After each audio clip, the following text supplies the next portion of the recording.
শয়তান আপনাকে মিথ্যা ভয় দেখাবে, ধোঁকা দেখাবে। শয়তান আপনাকে বলবে, তুমি এতেকাফে বসে গেলে তোমার বাকি সব চলবে কিভাবে, কত কাজ তোমার। আহা, এর চেয়ে বড় মিথ্যা কথা আল্লাহর জমিন আর কিচ্ছু নেই। পৃথিবীতে কারোর জন্য কোনো কিচ্ছু থেমে থাকে না, থাকবে না। একসময় যাকে মনে হতো এর কোনো বিকল্প নাই, তার বহু বিকল্প দেখা গেছে, তার চেয়ে বেটার বিকল্প দেখা গেছে। গেছে না, যায়নি? আপনি মনে করছেন আপনার প্রতিষ্ঠানের জন্য, ব্যবসার জন্য, ফ্যামিলির জন্য আপনি নির্বিকল্প।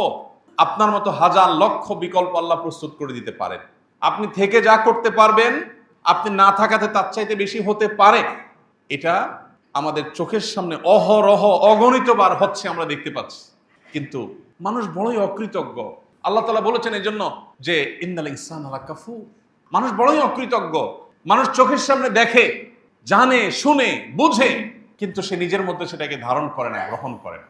চোখের সামনে আমরা দেখেছি বহু সন্তানের বাপ আছে, কিন্তু সন্তানের ভাগ্যে ভাত জোটেনি বা অমানুষ হয়ে গেছে। আবার বহু সন্তানের বাপ নাই, মারা গেছেন, কিন্তু সে সন্তান মানুষের মতো মানুষ হয়েছে। আছে না নজির? বহু ব্যবসা মালিক একেবারে চোখের সামনে থেকে টেক কেয়ার করে নিজে হাতে যত্ন করে গড়ে তোলার চেষ্টা করেছেন, কিন্তু দেউলিয়া হয়ে গেছেন, টিকেতে পারেন নাই। আছে না? আবার বহু মালিক অত টেক কেয়ার করেন নাই, কিন্তু ব্যবসা আল্লাহ তাআলা দিন দিন বরকত দিয়ে অনেক দূর নিয়ে গেছেন। আছে না? ইমানদার বিশ্বাস করে আমার হাতে কিছু নাই, আমার হাতে শুধু চেষ্টা করার সক্ষমতা আছে। আল্লাহ আমাকে শুধু চেষ্টা করার সক্ষমতা দিয়েছেন। আমি যদি আল্লাহর অনুগত বান্দা থেকে আল্লাহর প্রিয় বান্দা হয়ে চেষ্টা করি, আমার চেষ্টা হতে পারে অল্প, ফসল আসবে অনেক বেশি।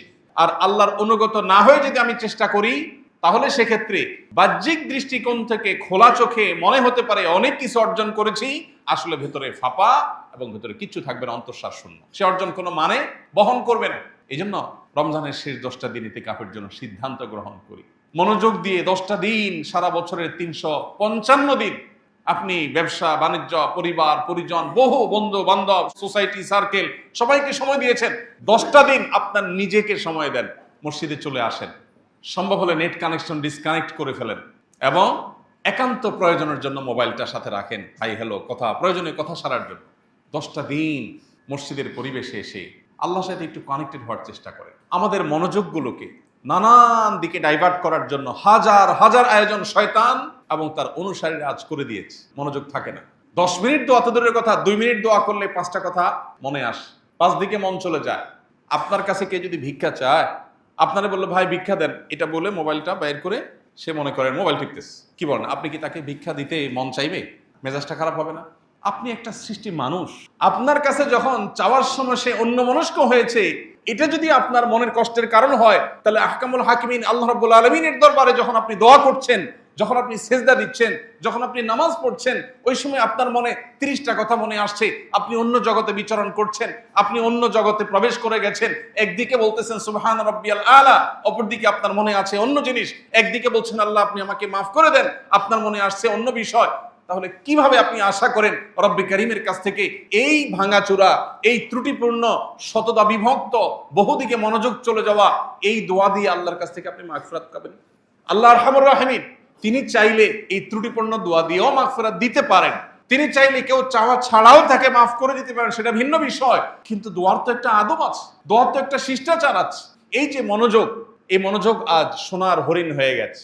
মনে রাখবেন, শত শত হাজার হাজার লক্ষ লক্ষ কোটি টাকা আল্লাহর রাস্তায় দান করা, এটা আজকাল এত কঠিন বিষয় না।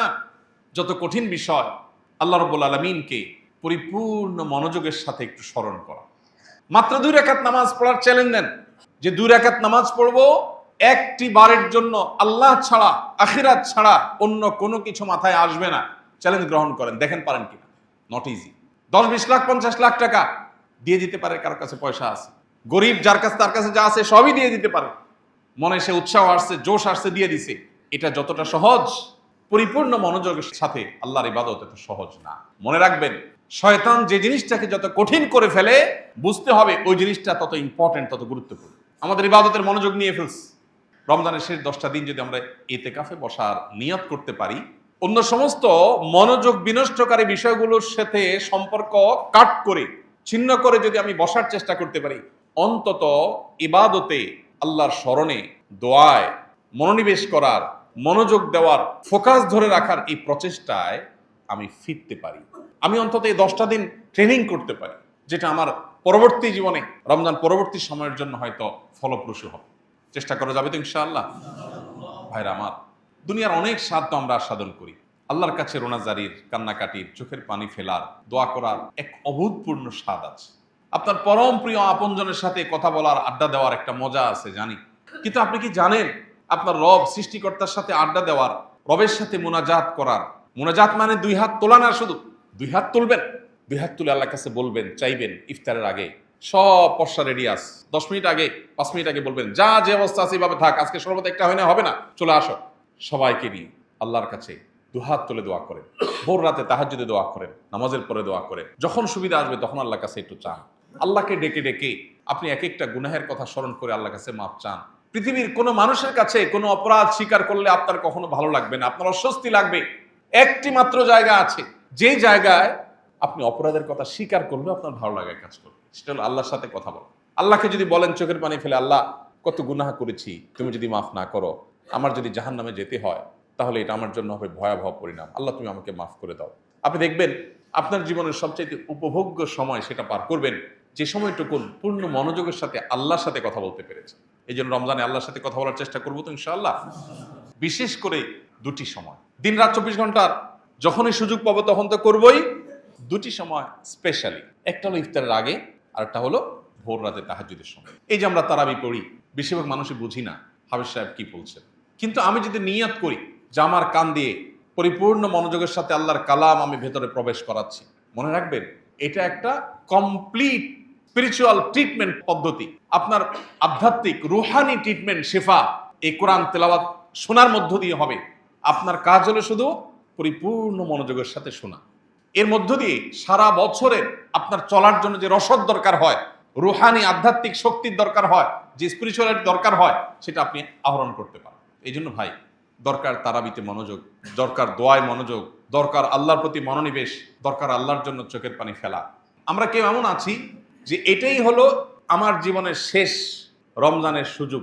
মনে রাখবেন, এই সুযোগটাকে হাতছাড়া করার মতো দুর্ভাগ্য, এর চেয়ে হতভাগ্য, এর চেয়ে বড় আমাদের জন্য অভাগা হওয়ার আর কোনো বিষয় হতে পারে না। এজন্য রমজানের অবশিষ্ট সময়গুলোকে আসুন পরিপূর্ণভাবে কাজে লাগায়। আল্লাহ আমাদের সবাইকে তৌফিক দান করুন।